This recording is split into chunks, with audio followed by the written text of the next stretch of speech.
Sir Jai sir தான் sir தெரியும். இப்போ ரீசெண்டாக கேட்டாங்கன்னா மேடம் ஓல்ட் பண்ண சொல்லியிருக்காரு வண்டி இல்லையாமா பைப் லைன் எவ்வளோ போகிறது பைப் லைன் ரிட்டர்ன் சார் வருது 100 மீட்டர் 200 மீட்டர் 300 மீட்டர் அவ்வளோதான் வருது. ஏரியிலிருந்து வர பைப் லைன் எல்லா மீட்டிங்ல பேசிட்டு இருக்கு. பைப் ஃபிட்டிங்ஸ் இது வந்து நான் இதெல்லாம் வாங்கியிருக்கீங்கனால செக் பண்ண பாருங்க. நாங்கள் ஒரு ஃபிட்டிங்ஸ் நீங்கள் வாங்க மாட்டேங்க, எல்லாம் நாங்கள் தான் காசு கொடுத்து வாங்கி போட்டுட்டு இருக்கேன் சார். ஏரியிலிருந்து வர பைப் லைன் வந்து 3 கிலோமீட்டர் வருது சார். ஏரியிலேருந்து நம்ம ஏரியிலேருந்து செகண்ட் வார்டு போகுது. ஃபர்ஸ்ட் வார்டு வந்து ஏரி தண்ணி வராது சார். அது வந்து அடிக்கடிக்கு பஸ் ஆகிறதுக்கு மெயின் ரீசன் வந்து சின்ன டயாமீட்டர் பைப்பு. அதில் வந்து 4 போர் இருக்கான்னு கேட்குறாங்க. அந்த பதில் சொல்லணும். ஆமாம் இருக்கா? டெண்டர் இருக்கா? சென்ட்ரல் இல்லை உங்களுக்கு தெரியணும்ல. இல்லை இப்போ பைப் லைன் ரீப்ளேஸ் பண்ணால் அதுக்கான மெட்டீரியல் இருக்கான்னு கேட்குறேன். இருக்கா இல்லையான்னு தெரியாமல் எப்படி சொல்லுவீங்க? ரீப்ளேஸ்மெண்ட்டுக்கு அது பெரிய சர்வீஸ் ஒர்க்கு ரிப்பேருக்கு மட்டும் பெரிய விலைகளுக்குலாம் நம்ம வெளியே பண்ணுறதுக்கு ஸ்டோரில் இருக்கிறது வந்து ரிப்பேர் ஒர்க்குக்கு தான். அதுதான் சார் அவர் கேட்குறது புரிஞ்சுங்க. பைப் லைன் ஒரு 200-300 மீட்டர் போட சொல்லியிருக்காரு. அது என்ன தேவைன்னா அது ஏன் போடாமல் இருக்குங்க, அவ்வளோதான். அந்த தண்ணி பிரச்சனை தீர்வுதுன்னா நமக்கு அதான் முக்கியம்.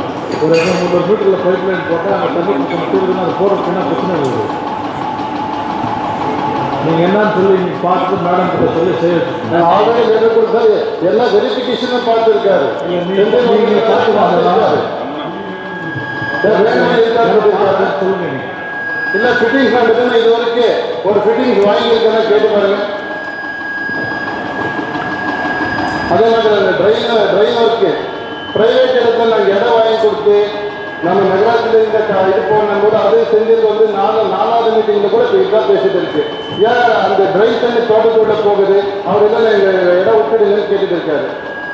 அந்த மாதிரி ப்ராப்பர்ட்டி வந்து கொடுக்கும் போது அது வேலை உடனே வேலை செய்யுது இல்லையா?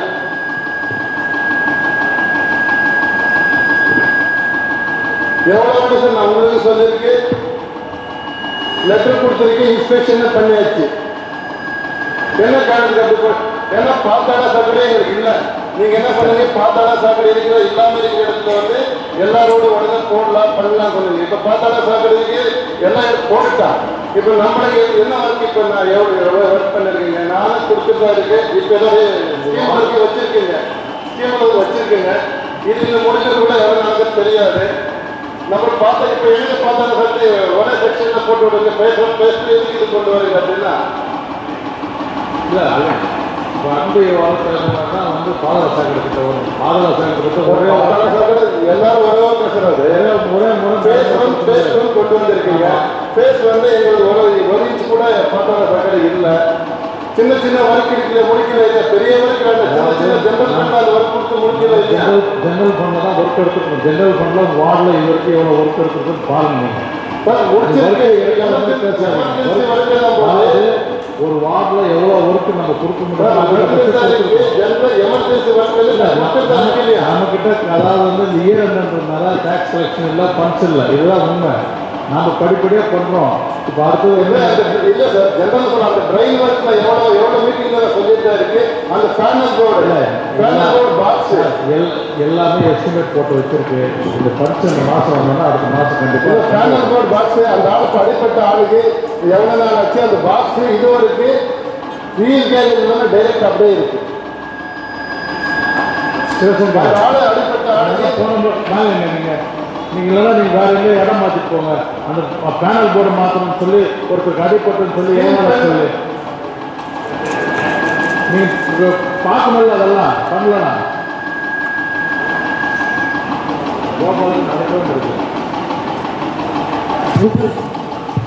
சென்டர் வச்சிருக்காங்க சார். கொடுத்தவங்க செஞ்சு கொடுத்தாங்க. சென்டர் வச்சிருக்காங்க சார். பேனல் போர்டுக்கு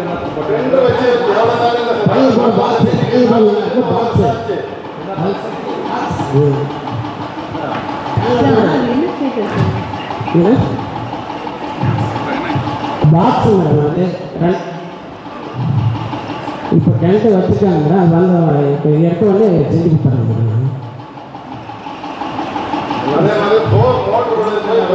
வந்து உடனே செஞ்சு கொடுங்க. இது வந்து கவுன்சிலர் சார் சார் கொஞ்சம் நீங்கள் வாங்கினீங்க. அதாவது வந்து இப்போ பார்த்தீங்கன்னா எல்லா வார்டுலையும் சின்ன சின்ன பிரச்சனைகள், அந்த சின்ன சின்ன பிரச்சனைகள் தொடர்ந்து 4 மீட்டிங் 5 மீட்டிங்காக சொல்கிறாங்க. அதை கவனம் கொடுத்து செய்ய சொல்லுங்கள். இல்லை உங்களால் செய்ய விருப்பம்னு சொல்லுங்கள். நாங்கள் வேறு யாராவது வச்சு நாங்கள் செஞ்சுக்கிறோம். சின்ன சின்ன பிரச்சனைகள் தான். ஒரு பேனல் போட அது வந்து அந்த இடத்துல வந்து ஒரு பாம்பு கடிச்சிருக்கு அந்த வாட்டர் மேனை.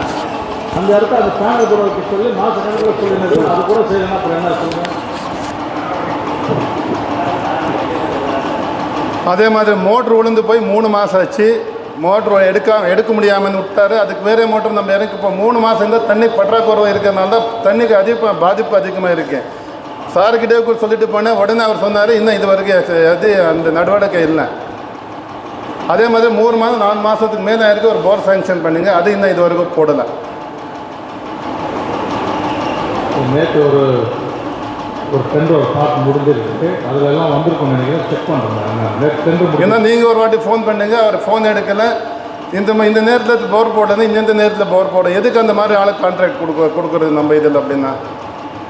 அதே மாதிரி இந்த கல்வெட்டு எவ்வளோ மாதம் ஆச்சுன்னா இது ஒரு ஆரம்பிச்சுட்டு 1 மாதம் ஆச்சு. சும்மா நோண்டிட்டு போயிருக்கேன், வேலை செய்யலை.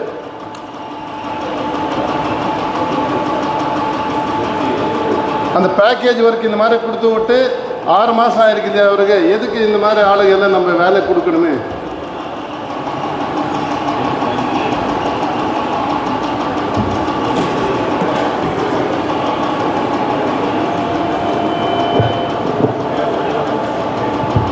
சார், அதாவது அந்த மாதிரி பண்ணாமல் இருக்கிறாங்க. ஏதோ 2 வார்டு 3 வார்டு எடுத்து உடனே வேலை செய்வார். பேக்கேஜ் கொடுத்து விட்டாங்க. சின்ன சின்ன வேலைகளும் வேலை செய்ய மாட்டேன் உடனே. அது கொஞ்சம் நடவடிக்கை எடுங்க.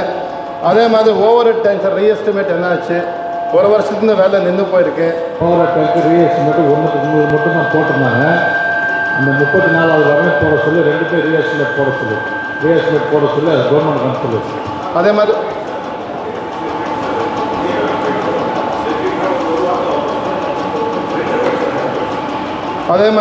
நியூ பார்க்ஸ் நம்ம ஒரு 20 பார்க்ஸ் நம்ம ஒர்க்கி சொல்லியிருந்துங்க. இன்னும் இது வரைக்கும் அது எந்த நானும் ஆல்ரெடி பார்க் இடம் காட்டி விட்டுருந்தேன். அந்த பார்க் என்ன ஆச்சு? ஒரு 20 பார்க்கு நம்ம நகராட்சி மொத்தமாக அந்த பிளானிங் இதில் சேர்த்து வச்சுருந்தது. கவர்மெண்ட்டில் தான் இருக்குது, கொடுக்குறாங்க. அதே மாதிரி இந்த சிப்காட் இண்டஸ்ட்ரீஸில் வந்து அப்ரூவ்டு இல்லாமல் நிறைய இண்டஸ்ட்ரீஸ் போயிட்டு தான் இருக்குது. பெரிய பெரிய பில்டிங்கே கட்டிகிட்டு இருக்காரு. அது என்ன நடவடிக்கை எடுத்துகிட்டு இருக்காரோ எங்களுக்கு தெரியாது. அப்புறம் அந்த பிளானிங் இதில் அவர் எனக்கு சொல்லணும். அது நிறைய இண்டஸ்ட்ரீஸ் பெரிய பெரிய இண்டஸ்ட்ரீஸாக போயிட்டு இருக்குது. அப்ரூவ்டு இல்லாமல் தான் கட்டிகிட்டு இருக்காரு. ஏன்னா இந்த வீடுன்னும் போது செல்ஃப் கிளைமில் பண்ணிட்டு அது பண்ணுவார். இந்த இண்டஸ்ட்ரீஸ் அப்படி செல்ஃப் கிளைமில் பண்ண முடியாது இல்லையா? 300,000 இதுக்கு மேலே போனோன்னா அதை கொஞ்சம் என்ன எது எனக்கு கொஞ்சம். அதே மாதிரி ட்ரெயின் கிளீனிங் சார். அந்த லேபர்ஸு பர்மனெண்ட் லேபர்ஸ் ஒரு வார்டில் எவ்வளோ பேர் கொடுத்துருக்கு. ஒரு நாள் வந்தான்னா 4 நாள் வரமாட்டார். அந்த குப்பையும் ட்ரெயினில் திருப்பி கீழே விழுந்ததா திருப்பி அந்த ஆளை வந்து சும்மா எடுத்து போட்டு திருப்பி அப்படி தான் விழுவோம். ஏன் அந்த ப்ராசஸில் போயிட்டு இருக்குது க்ளீனிங்கு. ப்ளஸ்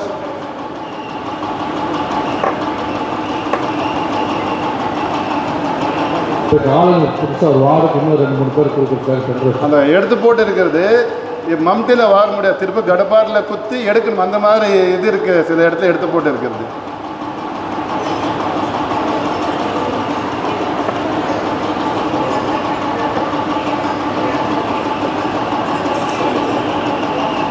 எனக்கு அந்த உடனே அந்த இமீடியட் சார் எனக்கு அந்த ட்ரெயின் ப்ரைவேட் லைனில் நம்ம வாங்கி கொடுத்துருக்கிறது. அது அந்த பைப் லைனு ப்ளஸ் அந்த போர்வெல்து அந்த மோட்ரு விழுந்து போயிருக்கு சார். அது கொஞ்சம் சீக்கிரம் எனக்கு இறக்கி கொடுக்குற மாதிரி செய்யுங்க. போர் வந்து 3 போர் ஃபெயிலியரில் இருக்குது. தண்ணி இல்லாமல் நின்று போயிருக்கேன். அது கொஞ்சம் நடவடிக்கை எடுங்க. Thanks sir.